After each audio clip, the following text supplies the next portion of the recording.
A Coreia do Sul é conhecida como um dos países mais bem-sucedidos economicamente no mundo, com indústrias de alta tecnologia e marcas globais que vendem produtos em todos os lugares.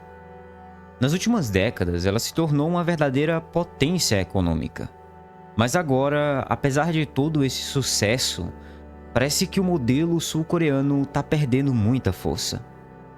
O crescimento econômico vem desacelerando muito rápido, e hoje ele basicamente parou. E ninguém, nem a própria Coreia do Sul, sabe se a economia vai voltar de fato a crescer. Mas como que com tantas marcas globais de alta tecnologia na Coreia, a economia está indo tão mal ultimamente? Como que a Coreia do Sul poderia reverter essa situação? E por que o país parece incapaz de fazer isso? Seria esse o fim do milagre econômico da Coreia do Sul? Nesse vídeo eu vou te mostrar tudo isso e tentar responder um pouco dessas perguntas. Meu nome é Simon e esse aqui é o Aqui Eu Te Mostro. Por muito tempo, a economia sul-coreana só conhecia o crescimento. Começando nos anos 1950, o país cresceu num ritmo impressionante por quase 30 anos, com taxas de crescimento que passaram dos 10% ao ano nos anos 1980. E mesmo que o crescimento do país tenha começado a desacelerar, não havia um motivo muito grande para se preocupar, já que a Coreia do Sul continuava a ficar muito rica e a crescer cada vez mais. Nos anos 1990, o crescimento do país foi de 7%. Nos anos 2000, o crescimento foi de 4%. E nos anos 2010, de 3%. Contudo, nos últimos 5 anos, o crescimento só vem diminuindo cada vez mais, ano após ano. E o verdadeiro problema aqui não é que o crescimento desacelerou, porque isso acontece em tudo que é lugar, principalmente quando os países ficam mais ricos. A preocupação é que essa desaceleração não seja apenas uma fase, mas sim o novo normal da Coreia, como o próprio Banco da Coreia alertou publicamente, dizendo que a economia talvez não veja crescimento nenhum na próxima década e que é bastante provável que ela venha a encolher até a década de 2040. Para ficar mais fácil de entender, existe uma preocupação muito grande e com razão de que a economia da Coreia do Sul esteja se esgotando e o segredo do sucesso que levou todo esse crescimento do país por tanto tempo tenha de fato já se esgotado. E daqui para frente o país esteja numa trajetória de caída, onde a menos que o governo mude alguma coisa ou encontre alguma saída, cada década só vai ser pior que a anterior e cada geração vai viver pior do que a geração anterior. E para você que tá vendo esse vídeo agora e tá meio perdido, sem direção, sem saber o que fazer para crescer na sua carreira, para ganhar mais dinheiro, o que você precisa é aprender inglês. Algumas pesquisas mostram que as pessoas que sabem inglês ganham até 83% mais só por saber o idioma. E deixa eu te contar um segredo. Menos de 2% dos brasileiros sabe falar inglês de verdade, com confiança. Você está diante de uma oportunidade, de uma virada de chave na sua vida, que é aprender o idioma inglês. Ah, mas é muito difícil, escola de inglês é muito caro. Calma, hoje eu vou te ajudar com isso. Eu vou deixar aqui no link da descrição, ou então nesse QR Code aqui que está aparecendo na sua tela, e lá você vai entender como que você pode começar a aprender inglês ainda hoje, gastando bem menos que uma pizza por mês, tá quase de graça. E conquistar aquela vaga sonhada, aquela promoção no seu trabalho, ou até mesmo para viajar pelo mundo, como os milhares de alunos que já passaram por esse método, com direito a certificado, aulas ao vivo e tudo mais. Então vai nessa página, clica no link da descrição, ou escaneia esse QR Code aqui e garante a sua vaga. Talvez você se pergunte, mas como que isso é possível na Coreia do Sul? Que é um país que projeta, fabrica e vende tantos produtos de alta tecnologia que são tão bem sucedidos em todo o mundo. E provavelmente você até tem algum desses produtos aí na sua casa, seja celulares da Samsung, ou até mesmo carros ou eletrônicos. Esse paradoxo da Coreia tem uma explicação, Mas para entender isso, é preciso dar uma olhada com um pouco mais de cuidado para o modelo econômico do país e como que ele funciona até hoje. Você provavelmente já ouviu falar que o núcleo da economia sul-coreana é formada pelos chamados chaebols, que são grandes corporações, grandes grupos de empresas monopolistas e geralmente são comandadas por algumas famílias que durante muito tempo receberam apoio do governo, seja em forma de incentivo fiscal, de dinheiro mesmo, investimento, ou não precisando seguir as mesmas regras que todo mundo. Sim, o governo coreano por muito tempo deu privilégios a alguns grupos de empresas. Isso permitiu que eles construíssem empresas como a Samsung e expandissem rapidamente as operações para dominar mercados no mundo inteiro, inclusive na Europa ou até mesmo aqui na América. Mas embora essa seja a versão comum da história do milagre coreano, ela é bastante simplificada.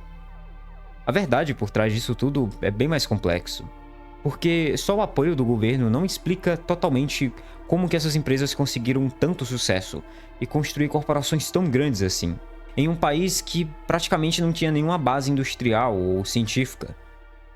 E uma grande parte da explicação está no fato de que os sul-coreanos dominaram a chamada imitação criativa, digamos assim, que é basicamente fazer o que os outros faziam, só que dar algumas melhoradas.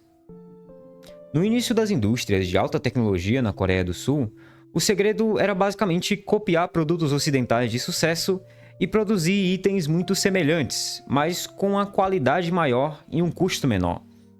É o que basicamente os chineses fazem hoje, eles pegam qualquer tecnologia, fazem melhor, cobrando metade do preço e com frete grátis.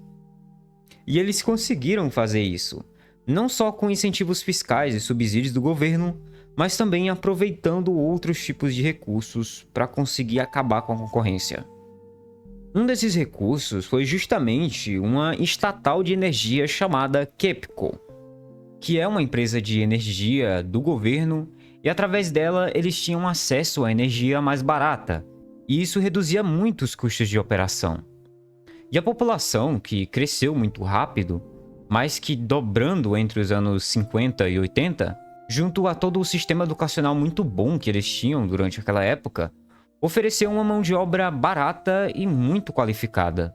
Com todos esses pontos aqui, já dá para você entender que os chaebols coreanos conseguiram copiar e melhorar muitos produtos ocidentais e oferecê-los a preços muito mais baixos, e muitas vezes até mesmo com qualidade melhor.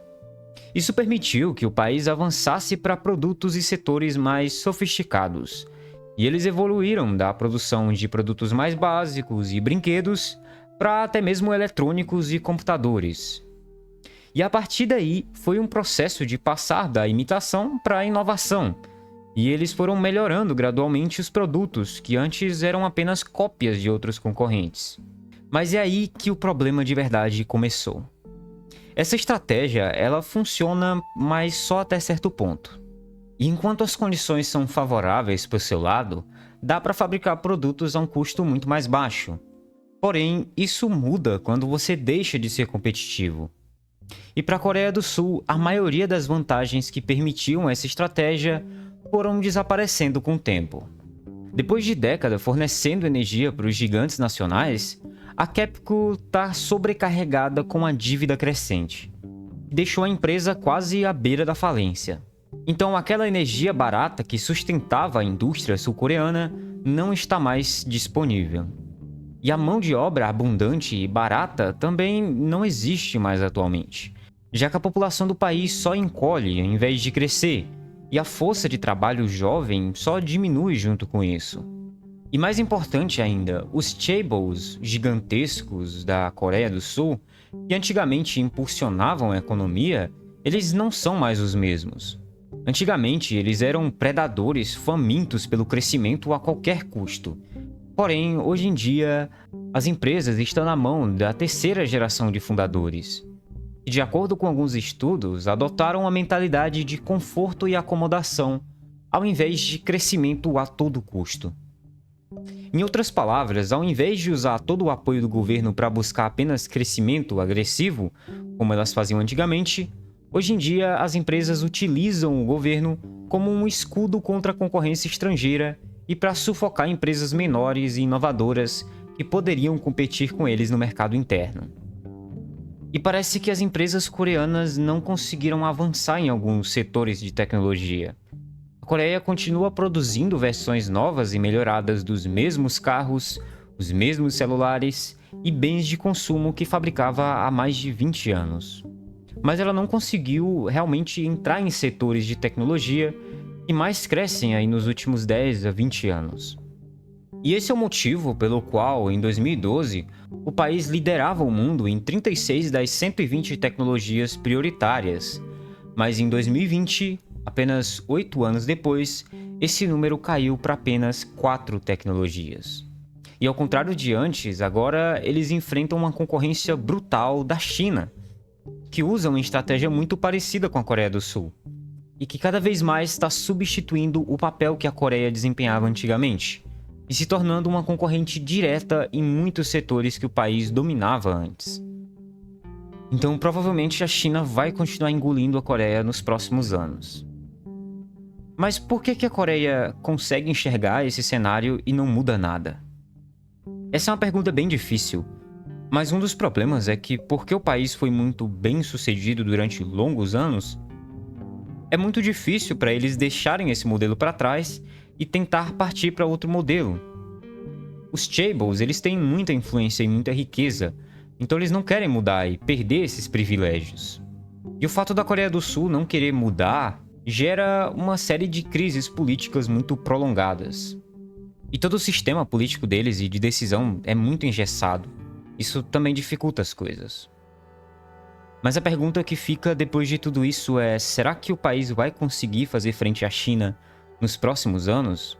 Qual seria a saída para a Coreia para conseguir continuar crescendo ao invés de decair como o que vem acontecendo aí nos últimos anos? Eu não sei exatamente. Comenta aí embaixo o que você pensa. Obrigado por assistir até aqui e a gente se vê no próximo vídeo. Até mais.